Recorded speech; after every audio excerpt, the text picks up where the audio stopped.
भगवान राम का दरबार लगा हुआ था। माता सीता और श्री राम बैठे हुए थे, चारों भाई भी खड़े थे। उस दरबार में सबको कुछ न कुछ उपहार दिया जा रहा था। हनुमान जी भगवान राम को बहुत प्रिय थे, सीता मैया को भी बहुत प्रिय थे। तो सीता माँ ने अपने गले से हीरों का हार उठाकर दे दिया, मोतियों का हार कहिए, हार दे दिया हनुमान जी को। लीजिए हनुमान जी, आपने हम लोगों की बहुत सेवा की, आप हमारे सबसे प्रिय हैं, इसलिए आपको हार प्रदान करते हैं। हनुमान जी हार को उलट पुलट कर देखने लगे। सब सारे दरबार के लोग देख रहे हैं, इतना कीमती चीज मिला है और ये बंदर क्या कर रहा है। उलट पुलट कर देखने लगे। देखने के बाद क्या कर रहे हैं कि दांत से एक हीरा तोड़कर, मोती तोड़कर उन्होंने देखा उसके अंदर कुछ नहीं था, उसको फेंक दिया। फिर और एक तोड़ दिया दांत से, उसको भी फेंक दिया।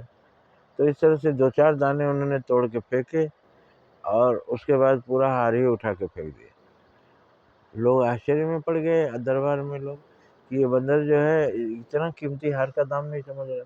उसको दांत से 3-4 दाने तोड़ दिया, फिर हार भी फेंक दिया। तो किसी ने पूछा दरबार से ही कि बजरंगबली, आप ये क्या कर रहे हैं, कुछ समझ में नहीं आया, आपने मोतियों को तोड़ा, हार फेंक दिया। उन्होंने कहा कि मैं देख रहा था कि इसमें मैया सीता और श्री राम हैं कि नहीं। तो इसमें भगवान नहीं है, मैया सीता नहीं है, तो ये हमारे किस काम का है।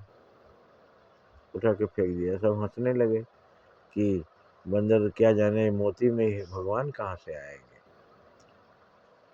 लेकिन अब हनुमान जी गलत थे कि वो सारे लोग गलत थे, ये आप निर्णय करिए। ये जो हमारे अंदर या जीवों के अंदर जो परम ब्रह्म परमात्मा वो रहते हैं, श्वास के रूप में हमारे अंदर मौजूद हैं। तो उनकी नज़र में वही, जिसके अंदर ब्रह्म ना हो उसकी हमको कोई ज़रूरत नहीं है। तो वो निर्जीव पत्थर उनका किस काम का, शोभा बढ़ाने के लिए, अहंकार दिखाने के लिए कि मेरे पास हीरों का हार है। उनके लिए जीवन सबसे बहुमूल्य है। अपना जीवन से ज़्यादा दूसरों का जीवन बचाना, ये उनके लिए बहुमूल्य है। उनके लिए वो आदमी का कीमत है जिसके अंदर भगवान स्वयं वास कर रहे हैं। तो अब आप समझ गए होंगे, हमें उन चीज़ों से प्रेम नहीं करना चाहिए जिसमें भगवान नहीं। जाके प्रिय न राम वैदेही, तजिए ताहि कोटि बैरी सम यद्यपि परम स्नेही।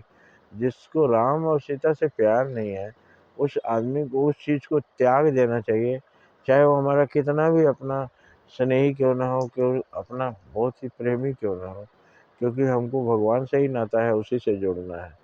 तो जो श्वास लेने वाले प्राणी हैं उसमें आत्मा होती है, वही इसीलिए श्वास के रूप में परमात्मा वास करते हैं। हनुमान जी का तात्पर्य यही था कि जिसमें श्री राम नहीं, उसमें उससे हमारा कोई काम नहीं। इस तरह से उन्होंने बताया कि बहुत मर्म की बात बताई, जिसको कि समझने वालों ने समझा और जो समझा सो खिलाड़ी है, ना समझा सो अनाड़ी है। यही बात यहाँ ध्यान में आती है। हनुमान जी को मोतियों से क्या काम, भगवान को तो श्री राम से काम है। उन्होंने जीवन में वही काम किए जिससे जो श्री राम को पसंद हो। जय हिंद, जय भारत।